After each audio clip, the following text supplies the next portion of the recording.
Welcome to Breaking the Standard, where we are closing the communication and knowledge gap for small businesses and GovCon. I'm Aubrey Gainfort, and today we have very special guest Teresa Moon here with us. Teresa, welcome.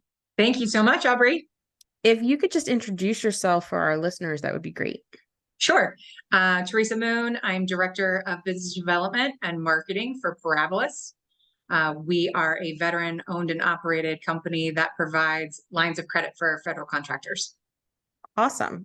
And you're also the host of a show, which I find the name of it so awesome. It's called Spilling the Tea.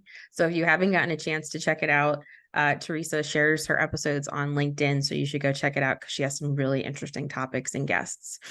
So today we're going to be talking about looking at the big picture, doing business in GovCon, and specifically when it comes to finding a lending partner. And when we're recording this, we're in fourth quarter, end of fiscal year, new fiscal year is getting ready to start. And when you and I had chatted earlier, this was like one of the first things that came up in looking at, thinking ahead as, planning. So can you talk about why is it so important for a business? I know we focus on small businesses, but we're going to look at all of them for a minute to really think about finding a lending partner. Why is that so important, especially now? Sure. And great question, because I think that's a lot of what people in business tend to push to the wayside because they're so focused on growing their business. My CEO, Bruce Lyman, says all the time, as a former federal contractor himself, typical CEOs in any industry are functional operators. So they know what they know and they're great at it, but they're not necessarily great at being a business owner. And not saying that they're not good at leadership, not saying that they're not, skilled in other aspects other than, say if they're an engineering firm, that they're not skilled outside of just their engineering proficiencies, but it is, really being able to know how to do everything to get your business off the ground and grow it is not something that many people have a comprehensive knowledge of. So it's really important to not only hire internally properly and well, but your external employees or partners, so to speak, are extremely important as well. So while lending is very important, right? Cash flow and access to capital, needing cash infusions for your business is the number one need of all businesses of all sizes. It's not exclusive to small business. It's not exclusive to GovCons. It's an overall, it's the unifier of all needs. So really knowing what that means and who to look to for advice, but also knowing the questions to ask is paramount.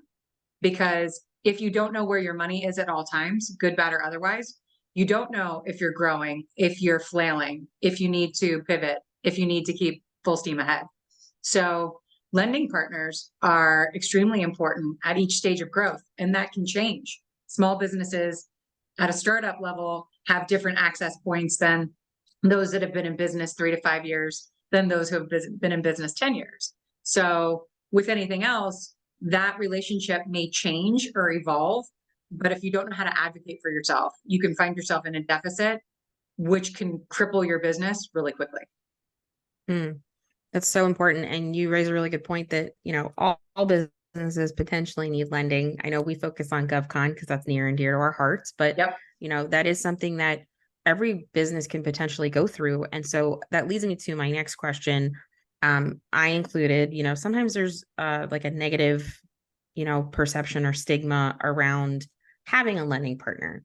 And I think a lot of people are hesitant to do that because of the risks or not knowing, really just not being educated on what that looks like. And I'm just wondering if you could help dispel some of those, because I do think that they are a huge benefit to everyone. I just think that some people have that mentality already about them, and then they say, no, thank you.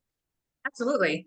I mean, two separate topics within that one question, right? So the first part of it is a lot of what people are intimidated by with regard to lending or financial partnerships is fear-based, right? What I find, I talk to business owners every single day, and I really want to know what they know and how deep that knowledge goes, and then what they do with that knowledge or lack thereof, right?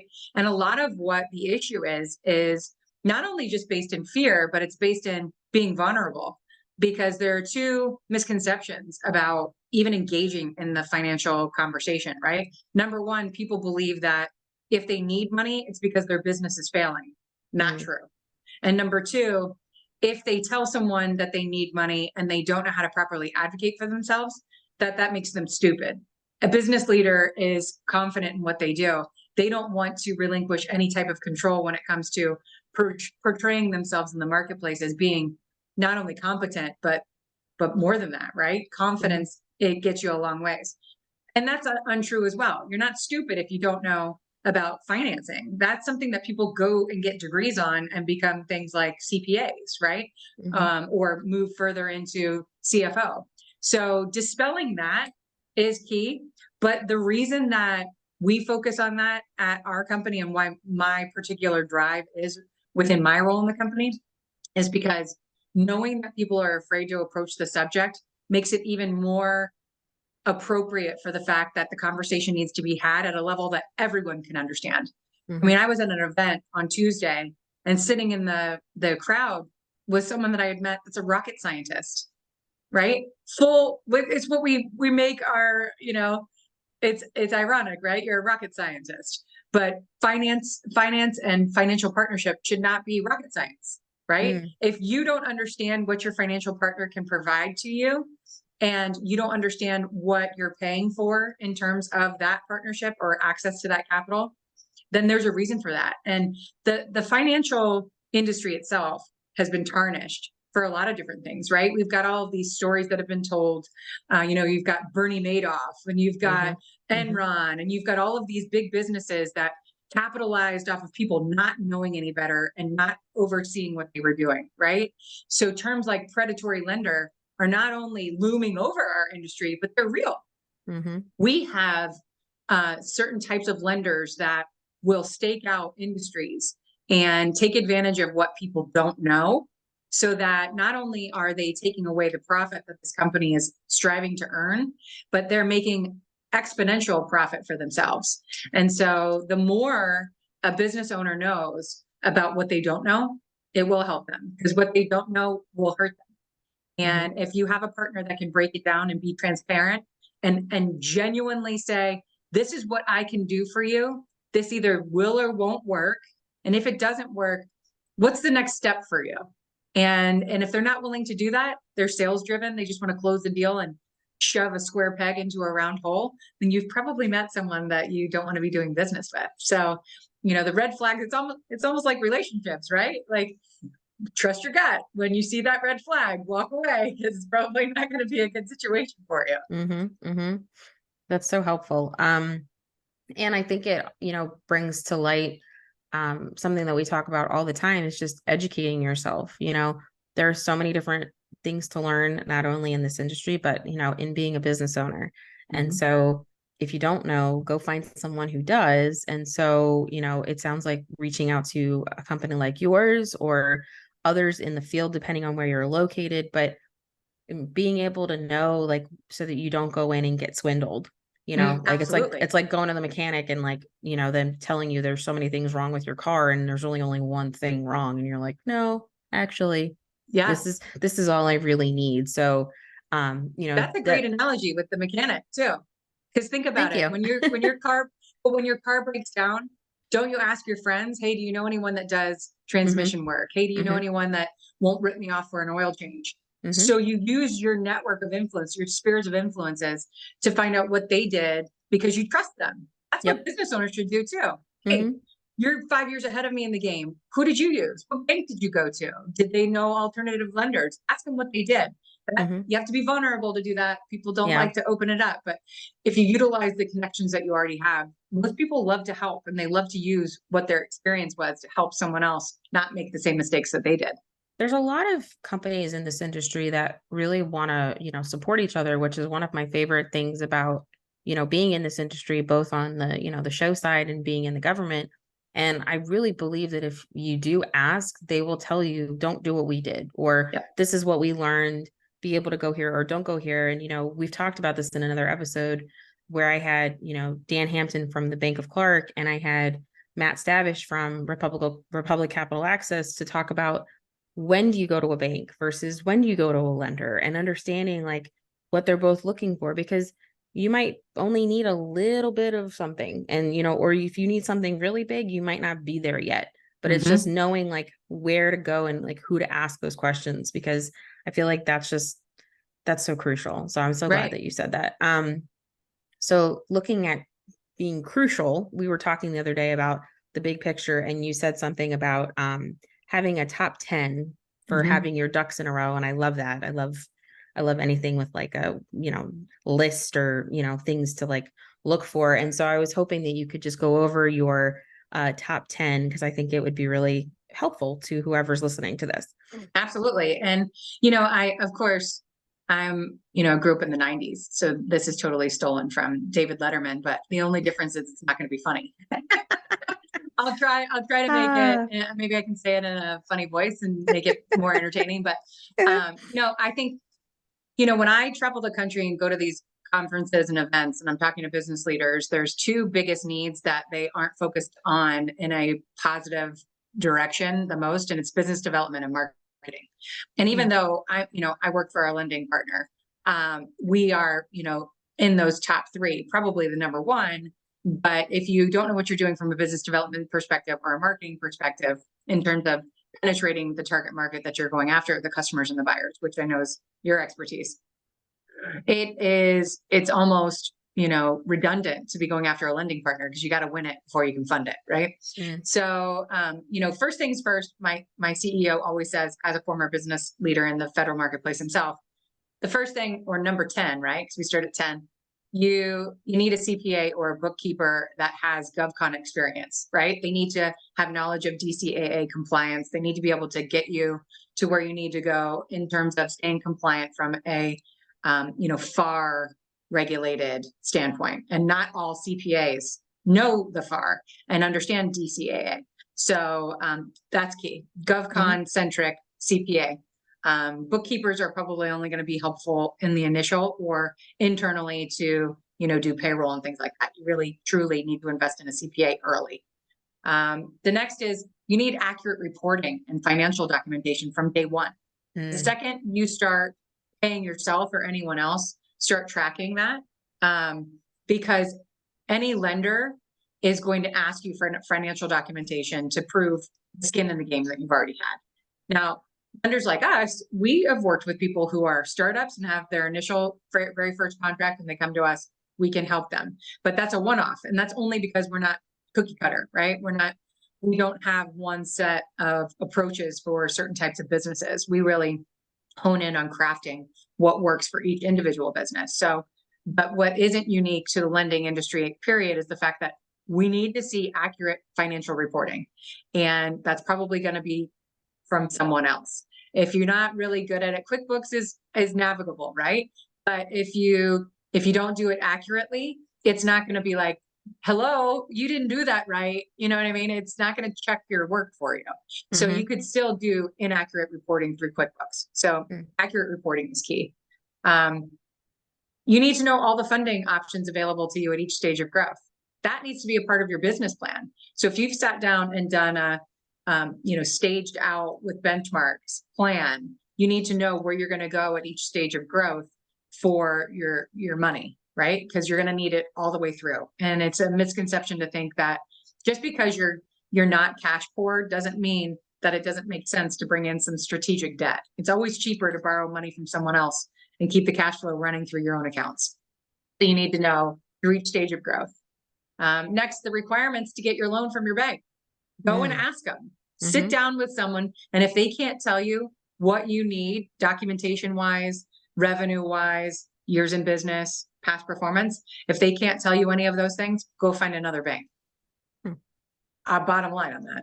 The next one, if your banker is or isn't knowledgeable of government contracting, I think you can go to a bank that is sensitive to government contracting, but still be working with a banker who doesn't know. The ebb and flow of GovCon is totally different than the commercial market. So if they don't understand what it looks like, we live in a time of constant CRs, constant threats of government shutdown, constant delays on contracts. If your banker doesn't understand any of that, and they won't see it as not being a threat to the risk of you being a good client of theirs. They are going to be motivated by what looks best on their portfolio, right? Because that's what they get paid off of. So if they don't understand GovCon, go find another banker. If you have a banker that can't give you a line of credit based off of your needs, ask them if they have an alternative lending partner. So you just gave a great example of those two that you mentioned earlier, probably partner together. Mm-hmm. I make a living out of going and finding banking partners that when they can't help, they call me. And when they graduate from me, I give them to them, because we both have an understanding of the marketplace and we both have experience together servicing government contractors. So the best strategic partner for a banker is an alternative lender, and vice versa, because we literally can service the same client simultaneously without stepping on each other's toes. So that is also key. Is your banker willing to connect you with their clients and speak to them that have used the alternative partner that they are suggesting that you call? So, hey, banker can refer you to Teresa. Well, what clients of yours have also used Teresa? Can I call them? Can you, like, I just want to know what their experience was. So when I go to talk to Teresa, I already know, hey, ABC company said they came to you from my banker and this was their experience. Or that client's going to say, I worked with this alternative lender and it wasn't a good experience, so don't do it. I think the more we share from business to business, that experience right there can shave off a lot of heartache and lack of being able to be in control of your business. Find out what the turnaround time is for that process, that line of credit. So if I come to you with all the documentation that you require, how long until I have access to that cash? A bank is going to take a lot longer than an alternative lender. If you don't have time to wait, that's probably not going to be a good route for you. So they have a lot of, financial covenants, federal regulation that require them to take a certain process before they take on any risk.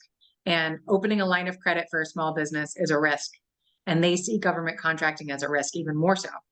So if they are going to have to run you through the ringer before they can give you access to that money, find out a timeline. And if you can't wait that long, ask them who their alternative lender is. Second to the last, what are all the fees associated with your line of credit, including things like frequency of audited financial documentation? What's the annual percentage rate? What are the usage fees, right? So all alternative lenders base their fees internally. It isn't something that's standardized like a bank. Banks are pretty standard, right? Because it's federally regulated. So you can see a little increase or decrease from bank to bank in the APR, but consistently across the board, their covenants and their regulation is standard. It isn't standardized in alternative lending because we aren't federally regulated, right? So we can set our fees based off of what we want. And if your alternative lender can't break down what each and every fee is that you will be incurring and how much that total will be at the end for 1 year period, they're probably trying to sneak things in so that you sign the dotted line and you're stuck for a year. So things to keep in mind. If you don't know what you're paying for, then probably not a good fit. And then last but not least, of course, from a business development side of things, you have to have a list of buyers who are currently purchasing the service or goods that you are providing to the federal marketplace. If you don't know everyone that could potentially buy from you and the people within your market who are currently providing those services or goods to those different agencies, both civilian and government entities, and then large primes as well, if you can't vet out your business development process down that low, then you're running the risk of putting all of your eggs in one basket, which provides an additional layer of risk to your financial lender, right? So your bank especially is going to want to see a diversification of contract awards. They're not going to want to see that you've got, all of your eggs in the DLA basket. Well, what if DLA decides that they don't want to sell to you anymore or buy from you anymore? Then who are you going to sell to? Better to know that before DLA makes that decision than afterwards. So I know that was a lot of information. No, that was, I feel like that should be like a cheat sheet for everyone because it's so crucial. And from what we're talking about from a banking standpoint, it's really applicable, but a lot of what you're talking about, it touches on focusing on the potential risks or things can happen all the time in GovCon. So like knowing who else you could purchase from so that you have other opportunities, or even knowing the other players in the market to make sure that like you're in the market that makes sense for your business, or, being able to pivot, because things change all the time in the government. I mean, if you have the government as a customer, it's great because we pay, but things change all the time. Like our requirements change all the time, or something drops, or we don't need something anymore. So everything that you touched on is so important. And I mean, I feel like I need to steal that even for me, like, Heck yeah. making the show into a business. It's like, that makes so much sense. Like, because lending partners want to help companies or businesses succeed, but they're not going to take that risk if they don't know where you're going with it, and that you have something on the other side. Like, I will lend you this knowing that you're going to be able to pay me back because you have something constant or consistent for the next, 2 to 5 years. Right. If you don't, it's like, I don't know, or I have to give you this at like a crazy rate because there's a risk that you're not going to be able to pay me back. Like, so it makes so much sense. And this has been very interesting because finance is not my strong suit at all. So it has been very interesting to learn about all of the different avenues that companies can have. So I have one more question for you. Sure. What advice would you give to small businesses that want to work in GovCon? You've already given so much really great advice, but this is something that I ask everybody. So Yeah. The government marketplace, to your point earlier, is an evergreen market of opportunity because the federal government is the #1 spender on goods and services in all the world. And we know that as taxpayers, right? They spend, spend, spend, spend, spend.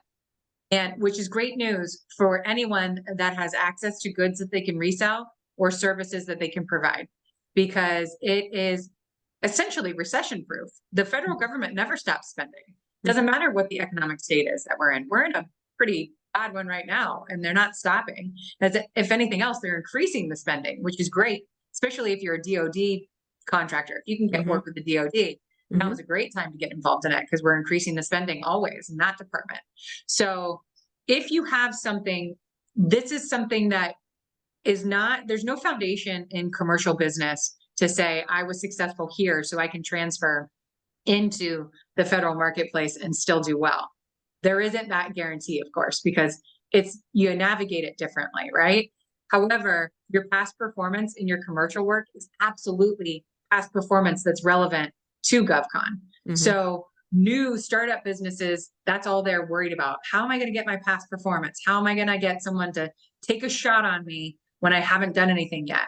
Well, if you can go to a prime or go to a government agency and say, I may not have a past government contract. However, I worked 30 years. I'm an engineering firm, and I worked 30 years as an engineer for Lockheed Martin, providing these engineering proficiencies. And now on my own, I'm doing these engineering proficiencies under my own umbrella. And this is how I can suit the mission of what you are looking to accomplish. And I think that knowing that, right?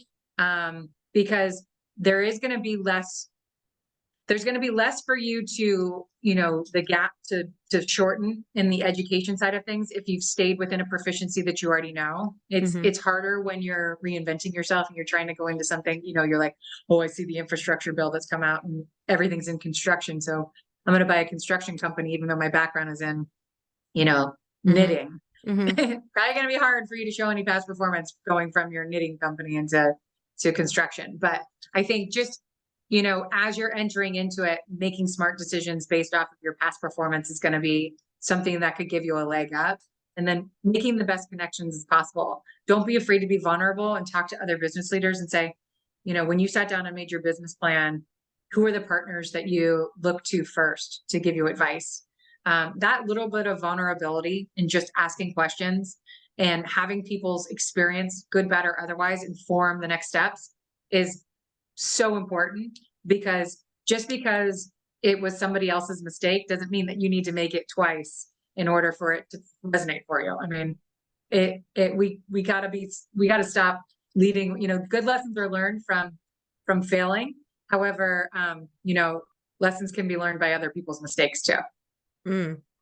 think that's a perfect space to leave it in. And so I was so glad to have you come on the show and be here with us. And if our listeners want to get in touch with you, what would be the best way to do that? Definitely link up with me on LinkedIn.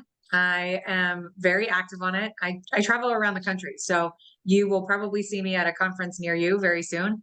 But I post a lot of educational support and different events for different industries that support GovCon on LinkedIn. That's a great place.